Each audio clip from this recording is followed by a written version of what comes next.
Hello दोस्त, मेरे channel में आपको स्वागत है। आज आपको जितिया व्रत की कथा सुनाने जा रहे हैं। दोस्तों, आज जितिया व्रत है। आज ही के दिन, आज 25 सितंबर है। 25 सितंबर को जितिया व्रत सभी महिलाएं रखी है। दोस्तों, अभी तक आप जितिया व्रत नहीं किए हैं तो जितिया व्रत जरूर कीजिएगा और कथा सुन लीजिएगा। दोस्तों, बता रहे हैं कि जितिया व्रत की कथा क्या है, कहानी क्या है। आप वीडियो में बने रहिएगा। आप सभी माताओं और बहनों को जीवित पुत्रिका व्रत की हार्दिक शुभकामनाएं। आज की वीडियो में हम जीवित पुत्रिका व्रत की कथा की शुरुआत करने जा रहे हैं, जो माताओं के लिए अपने बच्चों की सेहत और सुख समृद्धि के लिए बहुत ही महत्वपूर्ण माना जाता है।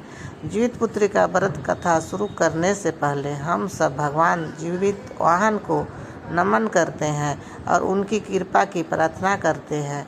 अपने बच्चों की रक्षा के लिए और उनके सुखद भविष्य की कामना से रखा जाने वाला जीवित पुत्रिका जितिया व्रत बहुत ही विशेष होता है। इस दिन माताएं अपनी संतान की रक्षा और कुशलता के लिए निर्जला व्रत रखती है। यह व्रत बहुत ही कठिन होता है और इसके नियमों का पालन पूरे 3 दिन तक किया जाता है।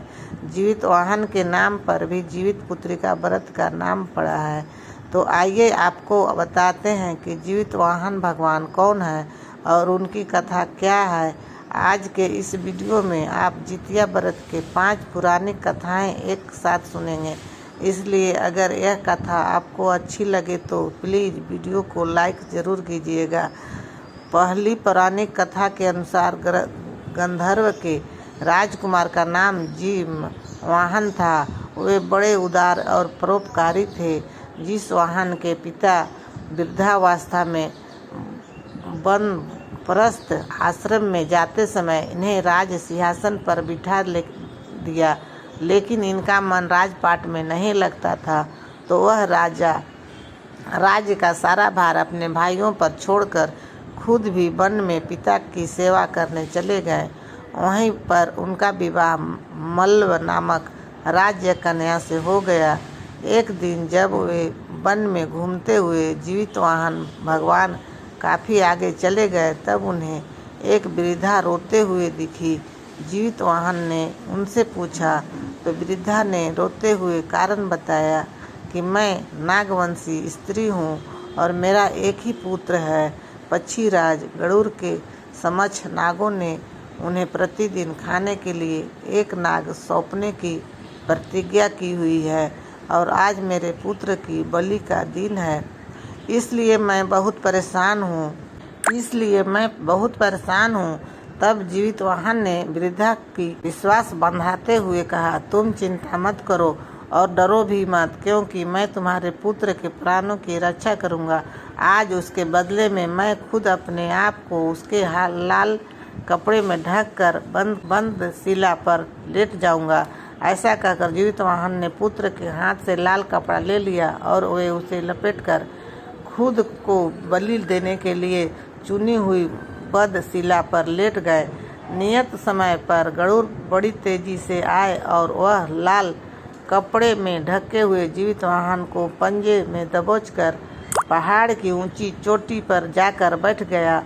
अपने चंगुल में गिरफ्तार प्राणी की आंख में आंसू और मुंह से चीख पुकार निकलती हुई ना देखकर गरुड़ जी बड़े आश्चर्य में पड़ गए। उन्होंने जीवित वाहन से उनका परिचय पूछा। जीवित वाहन ने सारा वृत्तांत सुना दिया।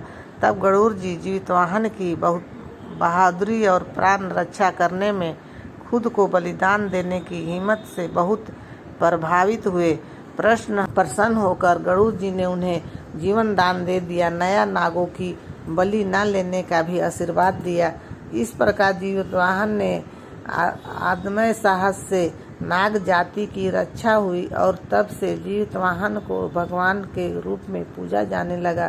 तभी से पुत्र की रक्षा करने के लिए जीवित वाहन भगवान की पूजा की प्रथा शुरू हो गई। आश्विन कृष्ण अष्टमी के दिन प्रदोष काल में पुत्रवती महिलाएं जीवित वाहन भगवान की पूजा करती है। कैलाश पर्वत पर भगवान शंकर माता पार्वती को कथा सुनाते हुए कहते हैं कि आसनी कृष्ण अष्टमी के दिन उपवास रहकर जो स्त्रियां प्रदोष काल में जीवितवाहन की पूजा करती है तथा कथा सुनने के बाद दक्षिणा देती है, वह पुत्रों का पूर्ण सुख प्राप्त करती है। व्रत का पारण दूसरे दिन अष्टमी तिथि की समाप्ति के बाद यानी नवमी तिथि में किया जाता है। यह व्रत अपने नाम के अनुरूप ही फल देने वाला है। अब सुनिए जितिया व्रत की दूसरी कथा। नर्मदा नदी के पास एक कंचनबट्टी नाम का नगर था। वहाँ के राजा का नाम केतु था। उसी नर्मदा नदी के पश्चिम और बालूहटा नाम की मारभूमि थी, जिसमें एक विशाल पेड़ पर एक चील रहती थी और उसी पेड़ के नीचे एक सियारिन भी रहती थी।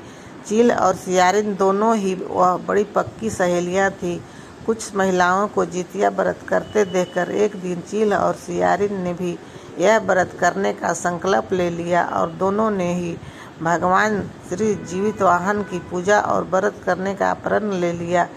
जिस दिन दोनों को व्रत रखना था, ठीक उसी दिन शहर के एक बड़े व्यापारी की मृत्यु हो गई थी और उनका दाह संस्कार वहीं मरुस्थल पर हुआ जहाँ पर वह चील और सियारिन रहती थी।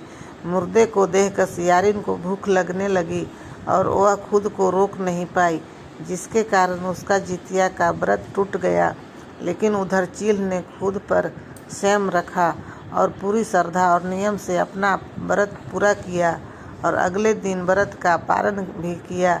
फिर इसके बाद अगले जन्म में दोनों सहेलियों ने पुत्री के रूप में एक ब्राह्मण परिवार में जन्म लिया। उनके पिता का नाम भास्कर था। चील बड़ी बहन और सियारिन छोटी बहन थी। बड़ी बहन का नाम शिलावती रखा गया और उसका विवाह बुद्धिसेन के साथ हो गया। छोटी बहन का नाम कपूरावती रखा गया और उसका विवाह उसी शहर के राजा मलय केतु से हो गया। छोटी बहन कपूरवती इस प्रकार कंचनबट्टी नगर की रानी बन गई। अब भगवान जीवितवाहन के आशीर्वाद से बड़ी बहन शिलावती को 7 पुत्र हुए, लेकिन इधर कपूरावती के बच्चे जन्म लेते ही मर जाते थे। कुछ सालों बाद शिलावती के 7 पुत्र बड़े हो गए और राजा के दरबार में कामकाज करने लगे। उन्हें देखकर कपूरावती के मन में ईर्ष्या और जलन होने लगी पैदा हो गई। इस ईर्ष्या के भावना के एक बार कपूरावती ने राजा से कहकर शिलावती के 7 बेटे को सिर कटवा दिए।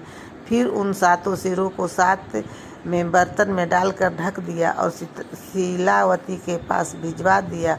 यह सब देखकर जीवितवाहन भगवान ने मिट्टी की सहायता से 7 भाइयों के सिर बनाए और सभी सिरों को धड़ से जोड़कर उन पर अमृत छिड़क दिया, जिसके कारण से 7 भाई फिर से जीवित हो गया और खुशी खुशी घर लौट आए। रानी ने जो कटे हुए सिर भेजे थे वह सब फूल बन गए।